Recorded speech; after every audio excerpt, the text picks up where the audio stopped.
আসসালামু আলাইকুম, আনায়াস মম কিচেন। আজকে আমি তৈরি করে দেখাবো চিকেন ঝাল রোস্ট।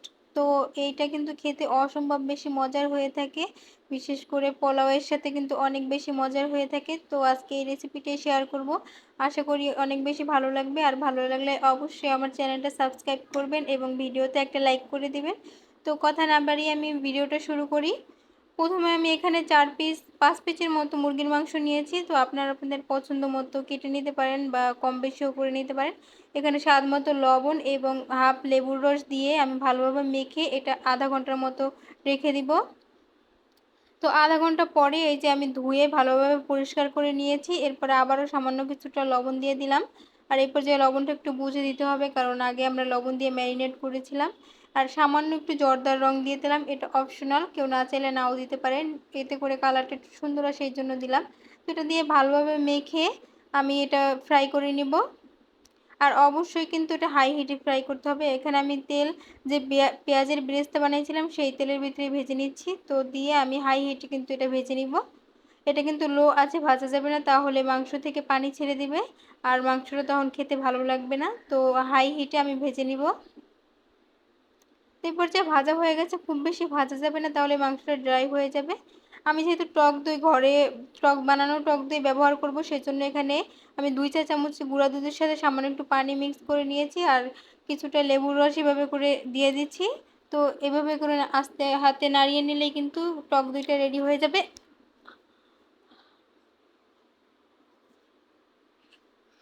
তো টক দইটা কিন্তু রেডি হয়ে গেছে। আপনারা যদি হাতের কাছে টক দই না থাকে এইভাবে করেও কিন্তু টক দইটা বানাতে পারেন। এইখানে আমি মানে 1/3 কাপের মতো পেঁয়াজ বেরেস্তা দিয়ে দিলাম, সামান্য একটু জিরা আর সামান্য একটু জয়ফল এবং জয়ত্রী দিয়েছি। আর 3টা কাঁচামরিচ দিলাম, ঝালটা আপনাদের পছন্দ মতো দিবেন। আর একটার মতো মানে একটা বড় পেঁয়াজের আমি হাফ পেঁয়াজ নিয়েছি, এটা নিয়ে এটা সব কিছু আমি একসাথে একটু ব্লেন্ড করে নিব। আপনারা চাইলে শিলপাটায় বেটেও নিতে পারেন। তো এইভাবে করে আমি টক দইয়ের সাথে দুটোটা মশলা ভালোভাবে মিশিয়ে নিব। তো এখানে কিছু গুঁড়া মশলা অ্যাড করব, দিয়ে দিলাম 1 চা চামচ ধনিয়ার গুঁড়া, সামান্য একটু লাল মরিচের গুঁড়া, ঝালটা আপনাদের পছন্দ মতো, আর সামান্য একটু জিরার গুঁড়া, সামান্য একটু গোলমরিচের গুঁড়া, আর দিয়ে দেবো একটু গরম মশলা গুঁড়া। তো এগুলো দিয়ে দিলাম, আর দিয়ে দিলাম 1 টেবিল চামচ সস, এটা টমেটো সস দিচ্ছি। তো এগুলো দিয়ে ভালোভাবে মিশিয়ে আমি এক সাইডে এটা রেখে দিচ্ছি। আর এদিকে এবার রান্নাটা শুরু করব। তো এখানে আমি 2 টুকরা দারুচিনি, 2টা এলাচ আর 3টা লবঙ্গ দিয়ে দিচ্ছি, আর দিয়ে দিলাম সাথে হাফ কাপের মতো পেঁয়াজ কুচি। তো আমি যেই তেলটার ভিতরে মাংসটা ভেজে নিয়েছি, আমি ওই তেলটা দিয়েই কিন্তু রান্নাটা করব। আমি ওই তেলের ভিতরে এগুলো দিয়ে দিলাম। তো পেঁয়াজটা কিছুক্ষণ একটু ভেজে নিব, একটু লবণ দিয়ে দিলাম, এতে করে পেঁয়াজটা তাড়াতাড়ি সফট হয়ে যাবে। এখানে উঁচু করে আমি 2 চা চামচ দিয়ে দিলাম আদা রসুন বাটা। আদা রসুনটা কিছুক্ষণ একটু ভেজে নিব, এতে করে আদা রসুনের যে একটা কাঁচা গন্ধ থাকে সেটা চলে যাবে। তো এরপর হচ্ছে আমার ভাজা হয়ে গেছে। এবারে আমি দিয়ে দেবো যে আগে থাকতে রেডি করা যে মশলাটা, সেই মশলাটা দিয়ে দিলাম। আর অবশ্যই এভাবে মশলাটা ভালোভাবে কষিয়ে নিতে হবে, না হয় মশলার যে একটা কাঁচা গন্ধ সেটা থেকে যাবে। তো আমরা ভালোভাবে মশলাটা আমি প্রায় 5 থেকে 7 মিনিটের মতো কষিয়ে নিব।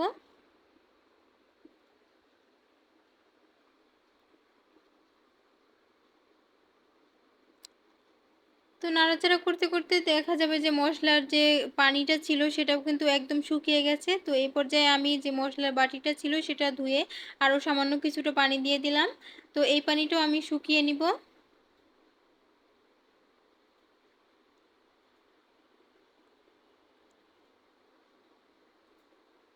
তো এই পর্যায়ে কিন্তু আমার মশলাটা পুরোপুরি কষানো হয়ে গেছে। আমি এবারে বেশ কিছুটা পানি দিয়ে দেবো পুরো রান্নাটা করার জন্য। তো আমি কিন্তু খুব বেশি পানি দেব না, এখানে সামান্য পানি দিয়ে তারপর লো আঁচে আমি রান্নাটা করব। আর অবশ্যই এভাবে লো আঁচে সামান্য পানি দিয়ে রান্নাটা করবেন, কারণ বেশি করে পানি দিয়ে যদি জাল দেন সেই ক্ষেত্রে কিন্তু রান্নার যে একটা টেস্ট সেটা কিন্তু নষ্ট হয়ে যায়।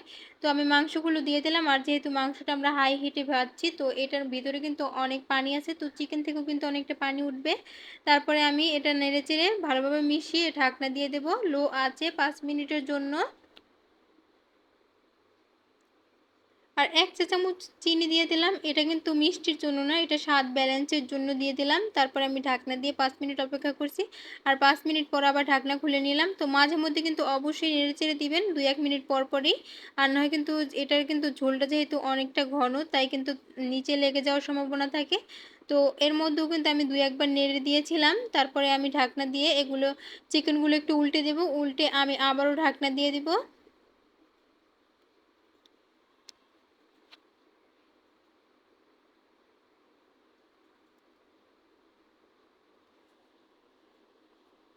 তো ঢাকনাটা খুলে নিলাম আরও ২ মিনিট পরে। তো এভাবে করে কিন্তু অবশ্যই আপনারা প্রায় আমি ২৫ থেকে ৩০ মিনিটের মতো রান্নাটা করব। তো এই পর্যায়ে কিন্তু আমি আর কোনো পানি ব্যবহার করার দরকার পড়বে না। আমি লো আঁচে এভাবে করে রান্নাটা করব। তো এখানে আমি ৫ থেকে ৭ টার মতো কাঁচামরিচ দিয়ে দিলাম। এটা আস্ত কাঁচামরিচ। কাঁচামরিচটা দিলে কি হয় যে রান্নাটার ভিতরে খুব সুন্দর একটা ফ্লেভার আসে। তো এই পর্যায়ে কিন্তু আমার রান্নাটা পুরোপুরি কমপ্লিট হয়ে গেছে আর ঝোলটাও অনেকটাই মানে একদম শুকিয়ে গেছে। তো এখানে আমি কিছুটা পেঁয়াজ বেরেস্তা রেখে দিয়েছিলাম, ওটা দিয়ে দিলাম। আর ১ চা চামচের মতো ঘি দিয়ে আমি কিন্তু এটা আবারও ঢাকনা দিয়ে দিব। ২ মিনিটের মতো আমি ঢাকনা দিয়ে দিব আর মাঝে মধ্যে একবার এইভাবে কিন্তু নেড়েচেড়ে দিতে হবে। তো এই পর্যায়ে কিন্তু রান্নাটা পুরোপুরি কমপ্লিট হয়ে গেছে। তো আশা করি ভিডিওটা ভালো লাগছে। আর ভিডিওটা ভালো লাগলে অবশ্যই আমার চ্যানেলটা সাবস্ক্রাইব করবেন। তো এতক্ষণ ভিডিওটা দেখার জন্য সবাইকে অনেক বেশি ধন্যবাদ।